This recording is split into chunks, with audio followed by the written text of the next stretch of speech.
Eu decidi intitular este relato como Nojo e a escritura da extensão, pois não encontro outro nome que resume melhor a estranha combinação de devoção, medo e ganância que o caracterizou.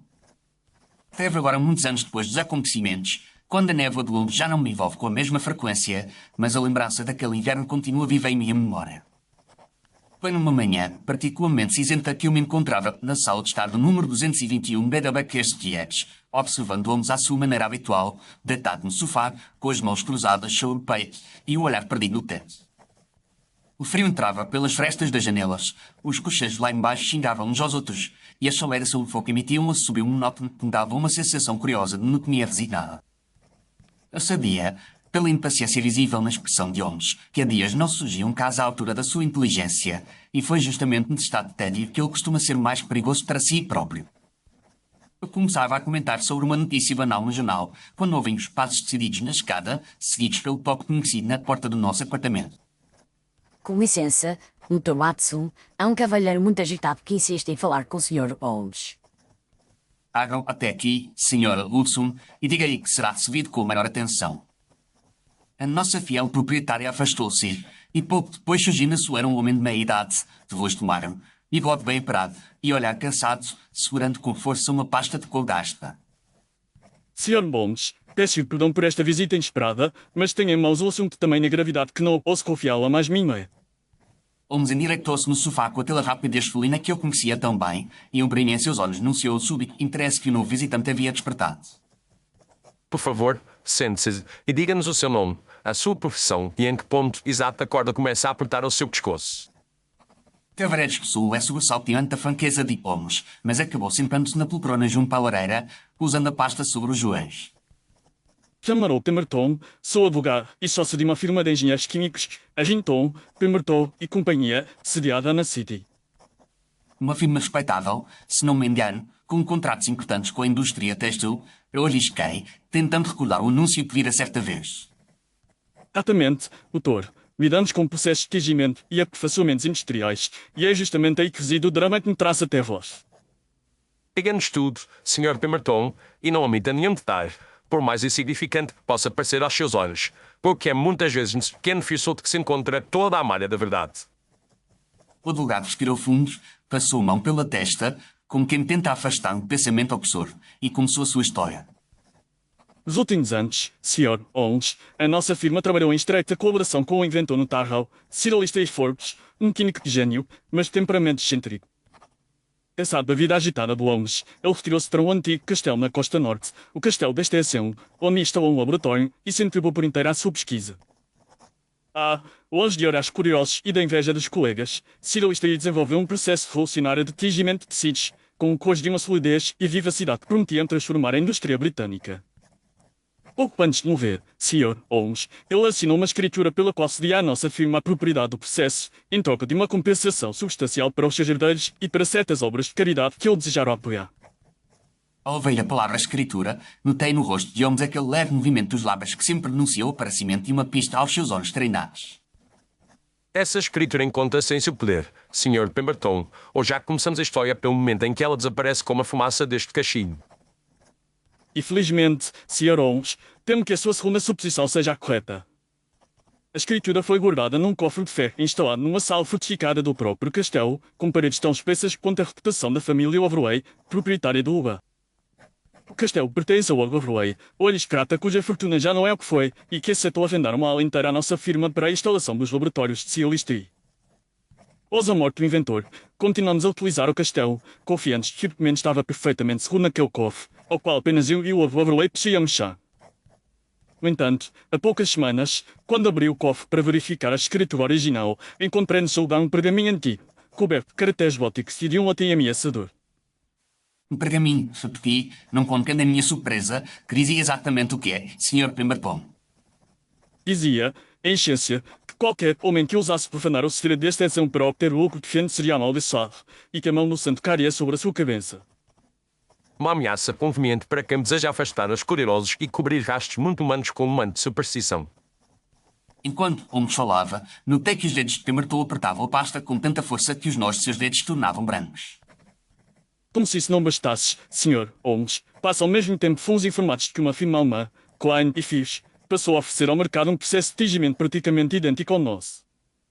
Os detalhes técnicos revelados são de tal natureza que só poderiam constar nos documentos de Cyril Listair, os mesmos documentos que deveriam estar protegidos sob a guarda da nossa firma e sob a sombra respeitável do castelo.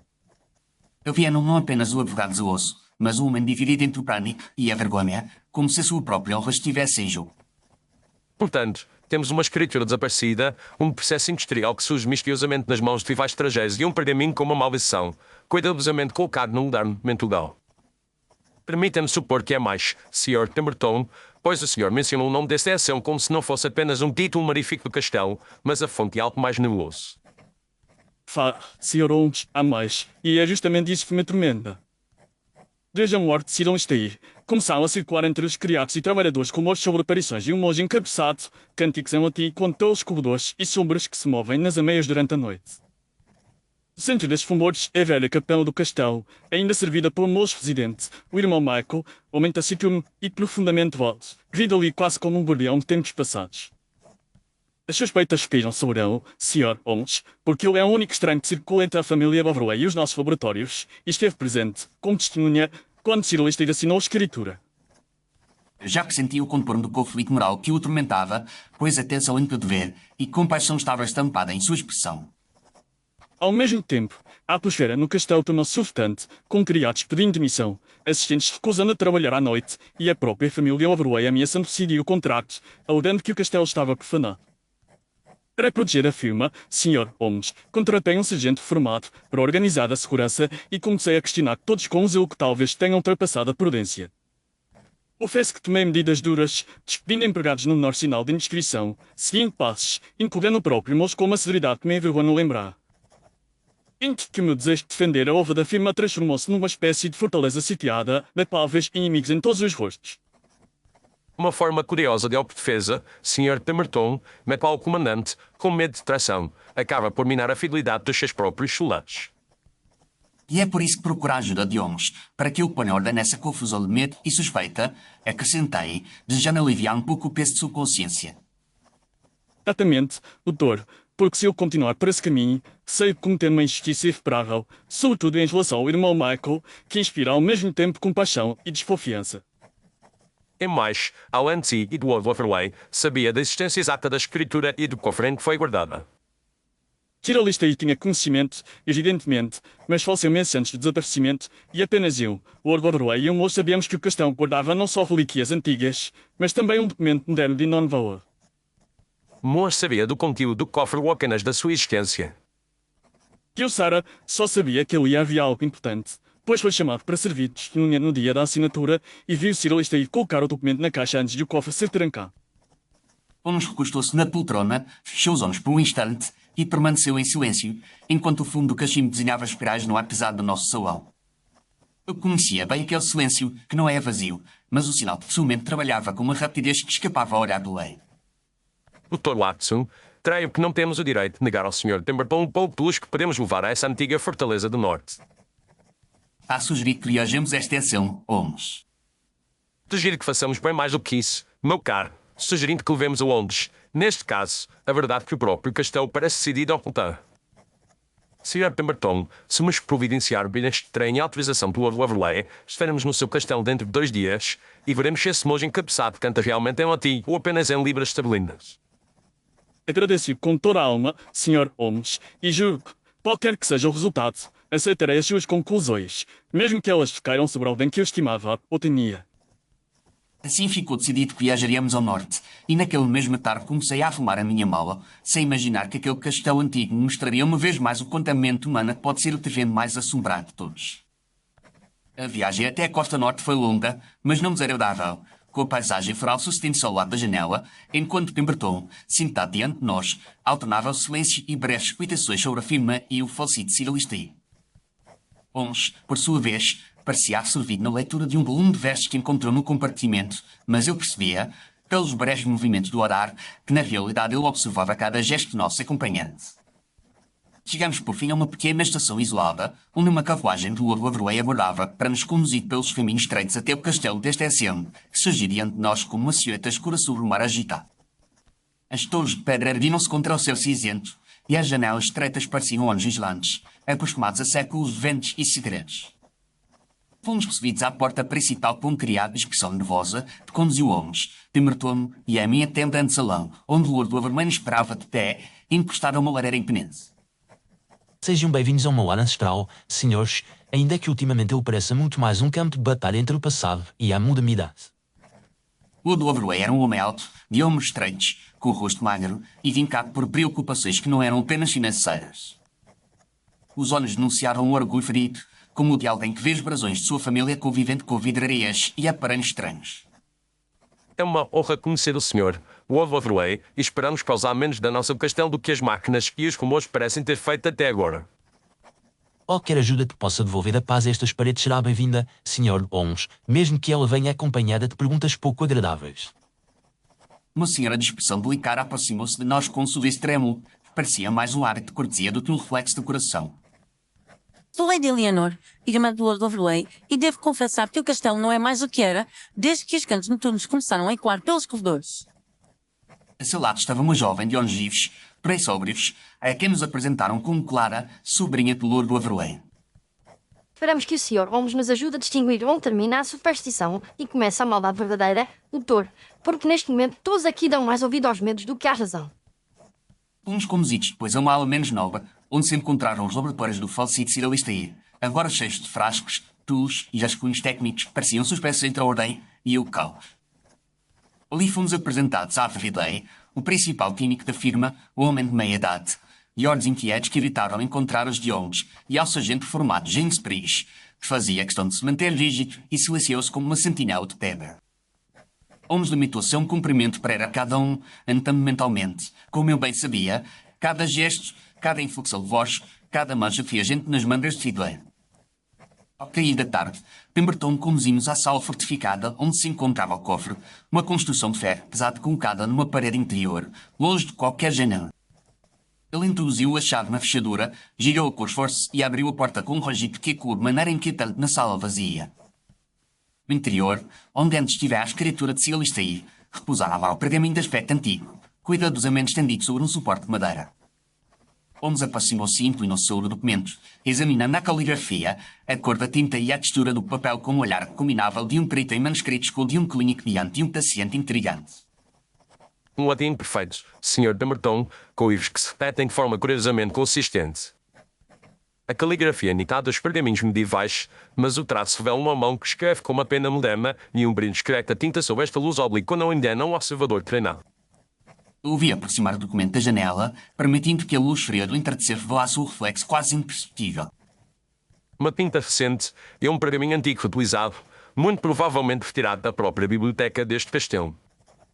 Voltamos ao grande salão para o jantar, onde a conversa foi dominada por alusões vagamente ansiosas aos ruídos noturnos que perturbavam o sono dos habitantes. Na semana passada, ouvi claramente um corema ter vindo do corredor norte e quando abri a porta, tudo o que vi foi uma sombra movendo-se ao longo da parede. Alguns criados dizem ter visto um mojo encabeçado caminhando sobre as ameias, mesmo com o vento tão forte que mal podiam manter-se em pé.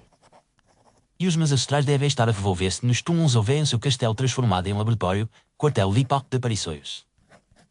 Observava Holmes, embora participasse pouco da conversa, não deixava de registrar cada detalhe, como um mestre que recolhe os seus versos antes de compor a sinfonia.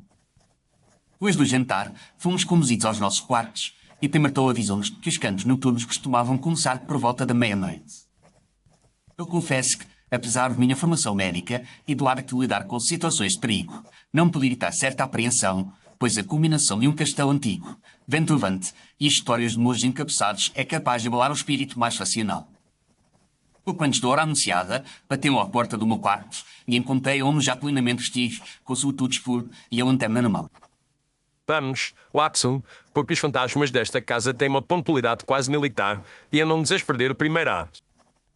Saímos em silêncio para o corredor, onde o vento parecia encontrar passagem por fendas invisíveis, produzindo um ano contínuo nas pedras. Chegamos à galeria superior que dava para o corredor norte e ali nos detivemos, à luz fraca de um candelabro distante. Foi então que o ouvimos, um canto baixo em latim, que subia e descia com cadência, como se um coro longínquo coasse através da pedra e do teno. Não era um som poderoso, mas sim um murmúrio repetido que fazia arrepiar até precisamente por parecer não ter origem clara. Anulado, onde inclinou-se ligeiramente, fechou os olhos por um instante e depois começou a mover-se ao longo da parede, como se seguisse uma trilha invisível. Ele parou diante de um trecho onde a arquitetura formava uma espécie de nicho e aproximou o ouvido da pedra, enquanto o canto parecia mais nítido. Repare, Watson, como o som se intensifica aqui, como se esta parede fosse uma caixa de ressonância. Ele bateu de leve na pedra e o som relou uma boca surpreendente por trás da superfície aparentemente maciça. Uma conduta de ar, muito provavelmente, que liga esta galeria à outra parte do castelo, talvez à biblioteca ou à capela, de onde o canto pode ser emitido em voz baixa. Ainda assim, pareceu um pouco distante. O cântico soou tão subitamente quanto começara e ficamos por alguns momentos na escuridão relativa, escutando apenas o vento e o bater do nosso próprio coração. Ao voltarmos para os nossos quartos, encontramos Miss Clara à esfera no corredor, o rosto pálido e iluminado apenas por uma vela trêmula. Eu sabia que o Sr. Holmes estaria para investigar e queria perguntar se o que ouvimos é obra de homens ou algo mais antigo. Minha cara senhorita, a experiência ensinou-me que o que é mais antigo costuma morar em nós e não nas paredes, mas posso assegurar que nesta casa há uma mente perigosa que sabe usar o medo como instrumento. Na manhã seguinte, Holmes solicitou acesso à biblioteca do castelo e ali passava horas a examinar volumes antigos, em particular os que tratavam da história de extensão e dos monstros que outrora habitaram aquelas salas. Enquanto ele se concentrava nos livros, eu aproveitei para conversar com o irmão Michael, que nos fora apresentado pouco depois do almoço. Sejam bem-vindos à capela, Dr. Watson, embora eu tenha receio que as suas visitas a este lugar estejam associadas a coisas menos divinas do que a oração. Mulher de estatura média, rosto pálido e olhos fundos, marcados por muitos mal dormidas, mas havia em sua voz uma suavidade que traía uma educação superior. Logo que, antes de entrar para a ordem, ele fora bibliotecário universitário e lidara com manuscritos e documentos raros, o que explicava a sua familiaridade com pergaminhos. Se ele está aí via neste castelo uma ponte entre a fé antiga e a ciência moderna, doutor, e muitas noites conversamos sobre o perigo de transformar todo em mercadoria. E o senhor acredita, irmão Michael, que este castelo esteja agora sob alguma maldição, como sugerem os bilhetes e o pergaminho? Acredito que o coração humano é o único lugar onde as maldições ganham força, doutor, mas reconheço que há aqui forças que eu mesmo ajudei a despertar, ainda que não da forma como dizem as colossos. Havia uma sombra de culpa em suas palavras, mas não a culpa de um conspirador seguro de si, e sim a de um homem atormentado por ter sido ajustado para além do que sua consciência considerava aceitável. Quando relatei a conversa a Holmes, notei que ele se deteve particularmente na informação sobre o passado de irmão Michael como bibliotecário. Um homem acostumado a lidar com pergaminhos e escritas antigas, Watson é precisamente o tipo de pessoa que poderia reconhecer um documento medieval falsificado e também o tipo de pessoa que poderia ser usado como bode expiatório para tal falsificação. Nos dias seguintes, os fenómenos de medo intensificaram-se, como se a própria presença de Holmes tivesse agitado a mente oculta que operava por trás do véu. Um dos assistentes do laboratório encontrou na porta de seu quarto um símbolo grotesco desenhado a carvão, acompanhado de uma frase em latim mal escrito, ameaçando quem vendesse o dom de Deus. Lady Leonor desmeram certa noite ao ver, através de uma janela, a figura de um moço caminhando sob a chuva nas ameias, e jurou que a sua silhueta brilhava levemente, como se não fosse feita de carne. Holmes examinou as ameias e encontrou pegadas de botas grossas, não de sandálias, e uma capa escura, pesada, esquecida atrás de uma mureta, com o cheiro característico de óleo de máquina. Em Tranwell, chegaram novas notícias longas, informando que afirmou-me a lançar uma segunda variante do processo de tingimento, corrigindo precisamente um erro que Sir Alistair notara num caderno que Ridley mantinha sob chá. A suspeita de espionagem comercial deixava de ser um conceito abstrato para tomar a forma concreta de um canal de informação que saía daquele castelo para o continente. No entanto, Holmes parecia tão interessado na psicologia dos moradores quanto nos detalhes técnicos, e havia que eu medindo o peso do mesmo nos ombros de cada habitante. Certo dia, encontrei-o na sala do cofre, agachado diante de uma das paredes, com uma pequena faca na mão, recortando com cuidado uma faixa de tecido que vestia o interior do compartimento. Veja, Watson, este vestimento é recente, que sabe com uma cola que tem o abanco confundível de certos reagentes usados no laboratório. Isso indica que o interior do cofre foi alterado depois da instalação original e quem o fez tinha costume de lidar com substâncias químicas, não com ferramentas de carpinteiro. Mais tarde, na biblioteca, Holmes interessou-se de forma particular por um volume de orações medievais que irmão Michael tratava com uma reverência quase angustiada. Ele pegou o livro, usou nas mãos, passou o dedo pela almofada e surgiu de maneira quase imperceptível. O senhor não se incomoda se eu levar este volume aos meus aposentos por algumas horas, irmão Michael. Se isso o ajudar a discernir a verdade, Sr. Holmes, então que o leve, embora o meu coração se aperte ao ver um livro tão antigo afastar-se do seu lugar. Naquela noite, em nosso quarto, Dee vamos examinar um livro sob a luz de uma vela, aproximando da lombada de seus olhos que ia observando um modo com umas páginas semi-ocultas. Com um canivete fino, ele separou cuidadosamente uma parte da encadernação, revelando, dobrada e cozida ali dentro, uma folha de papel moderno. Ele antes dobrou e colocou sobre a mesa, e eu reconheci imediatamente a escritura de Sir Alistair, intacta, com as assinaturas e selos, embora com uma cuidadosa linha de tinta mais escura sobre uma das cláusulas. A escritura nunca deixou o castelo, Watson, apenas foi escondida em um lugar que o verdadeiro falsificador julgou sagrado mais para ser violado por olhos vulgares. Havia então um plano não apenas de roubo, mas de atraso, para impedir que este documento fosse usado em tribunal enquanto a afirmar-uma consolidava a sua posição. Exatamente, e nota a tentativa grotesca de alterar uma cláusula sobre a divisão de lucros, feita com outra tinta, que revela um espírito mais preocupado com a própria posição do que com a justiça. Os senhores já sabem então quem é o fiel, Holmes. Iremos, Watson, que eu vejo a sombra de um homem que começou por se defender de uma possível injustiça e acabou por cometer injustiças bem reais. 2 dias depois, o incêndio quase destruiu a pequena sala onde tive guardada cadernos do laboratório e apenas a intervenção rápida de Briggs e dos operários impediu que as chamas se espalhassem por toda a aula. O próprio Ridley afirmou que a causa fora uma lamparina de óleo esquecida acesa, mas Holmes examinou o local e concluiu que o fogo começara num ponto muito específico, junto a uma pilha de papéis que continham anotações técnicas. Entre as cinzas, ele encontrou fragmentos de folhas com traços de fórmulas E em alguns cantos, sinais de uma caligrafia que não era nem a de Pemberton, nem a do Overway, nem a do Morse. Era uma escrita nervosa, com letras inclinadas, muito semelhante à de certos bilhetes de ameaça em latim macafónico, e os olhos de Holmes brilharam com uma certeza silenciosa. Nessa mesma noite, o castelo pareceu apertar-se ao nosso redor, como se as pedras aguardassem uma revelação, e fui despertado por uma mensagem de Holmes pedindo que me encontrasse na sala do trono ao amanhecer, com todos os envolvidos presentes. Quando cheguei, encontrei Lord Overway, Lady Eleanor, Miss Clara, Pemberton, Ridley, Briggs e irmão Michael, todos com o rosto marcado por uma mistura de exaustão e expectativa. Senhoras e senhores, agradeço a vossa presença, porque é chegado o momento em que este castelo deixará de servir de abrigo para sombras e medos, e voltará a abrigar apenas paredes, memórias e, quem sabe, alguma honra restaurada. Temos aqui uma escritura desaparecida, um pergaminho falsificado, cânticos noturnos, sinais ameaçadores nas portas e um processo industrial que atravessou o Canal da Mancha com uma rapidez que não se explica por correspondência oficial. A pergunta que devemos fazer não é quem teria a oportunidade de cometer tais atos, pois muitos aqui a tiveram, mas quem tinha motivo mais profundos, ainda que envolto na aparência de defesa. Sr. Pemberton, a sua própria narrativa deixou claro que o Sr. é um homem obcecado pela produção da firma, a ponto de tomar medidas severas e injustas no calor do medo. Mas o seu erro, até agora, foi apenas moral e nacional, não técnico, já que o Sr. se mostrou bastante desajeitado em qualquer coisa que envolvesse escola de laboratório, tinta química ou encadernações antigas. O Overway, o senhor teve razões para testar o laboratório instalado em sua casa ancestral, mas todas as suas queixas limitaram certos números e hesitações, e a sua assinatura não se encontra em nenhum bilhete ameaçador. Lady Leonor, os seus nervos fizeram do senhor a vítima ideal das aparições, não há altura delas. Miss Clara, o seu bom senso é a única luz que parece ter existido intacta a este nevoeiro, e não creio que alguém que busca a verdade seja capaz de se esconder atrás de lendas medievais.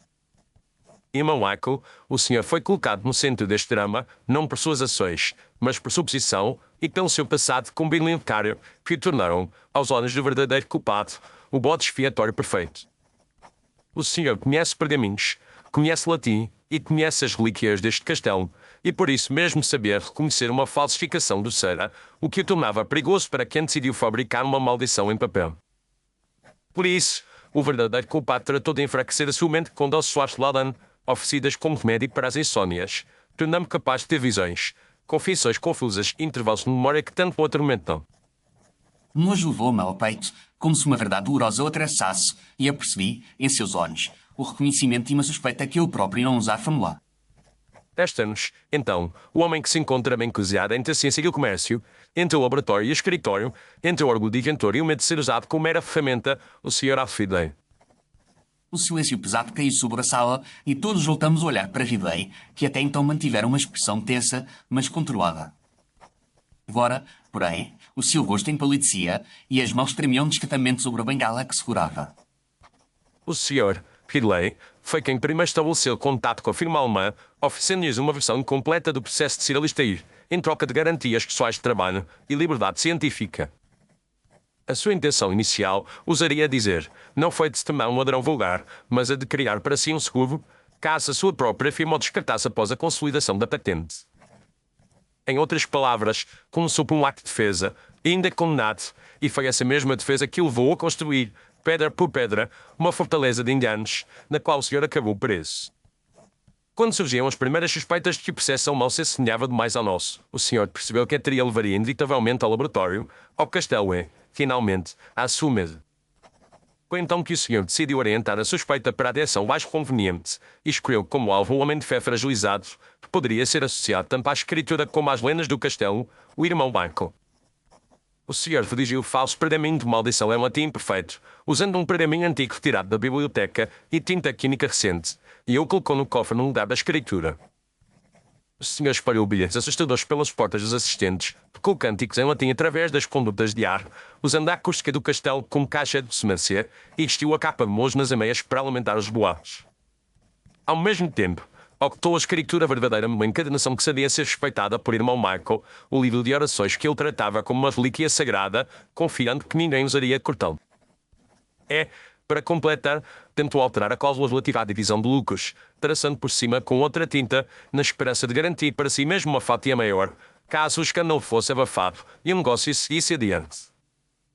Ridley abriu a boca para falar, mas nenhuma palavra saiu, e durante alguns instantes eu comi aquilo de ameaça ali mesmo, diante de todos.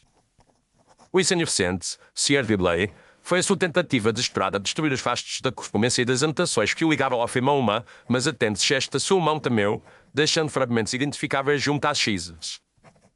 Não vou exigir uma confissão, porque as provas, tanto materiais quanto morais, já disseram tudo o que o seu silêncio tenta esconder. Então que Temerton, com um suspiro profundo, como se uma barragem invisível se fundesse dentro de si, ergueu a cabeça e falou com uma voz rouca, quase irreconhecível. Holmes, eu juro que não foi ganância simples. Foi medo. Medo de ver anos de trabalho reduzidos a uma assinatura num contrato em que os senhores da City decidiriam até o meu último pensamento. A frase saiu de seus lábios num impulso, e embora a voz fosse a de Temerton, o desespero flotito era um espelho, e compreendi que ambos, de maneiras diferentes, haviam sido vítimas da mesma doença, o excesso de defesa. Holmes fez um gesto para que Temerton se calasse, pois era Ridley quem deveria falar, mas o químico apenas balbuciou algumas palavras ininteligíveis e deixou cair a bengala, apoiando-se na cadeira como um homem derrotado. A partir dali, o restante foi questão de arranjos práticos, mais lucro de dedução, com Pemberton aceitando levar o caso às autoridades e o Lord Overlay exigindo que tudo fosse tratado com a máxima discrição para evitar escândalos públicos. E o meu Michael foi totalmente absolvido, e soube mais tarde que regressou ao seu convento de origem, decidido a dedicar o resto da vida a orações pelos que se defendem até ao ponto de ferir os outros. Pemberton, por sua vez, prometeu rever o modo como tratava os homens que trabalhavam sob sua direção, reconhecendo que o ambiente de constante suspeita é o terreno mais fértil para a traição.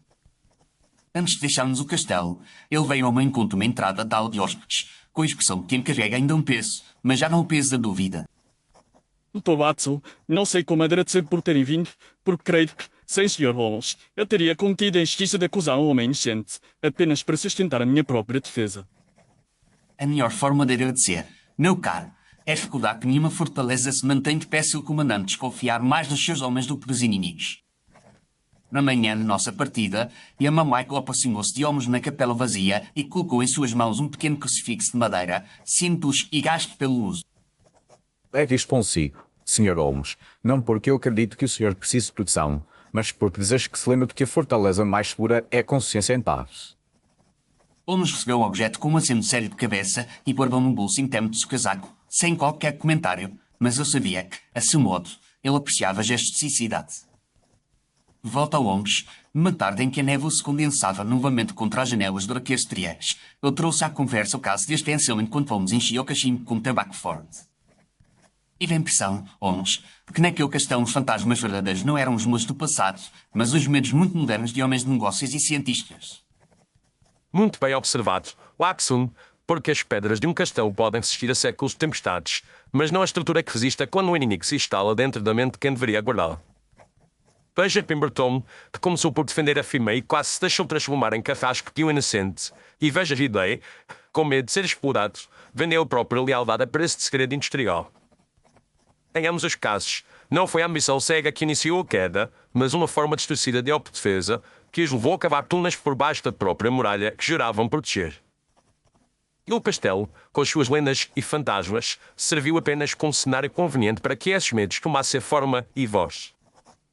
E ainda assim, Holmes, não posso deixar de sentir certa compaixão por Ridley, porque vejo num homem que amava a própria obra e temia perdê-la.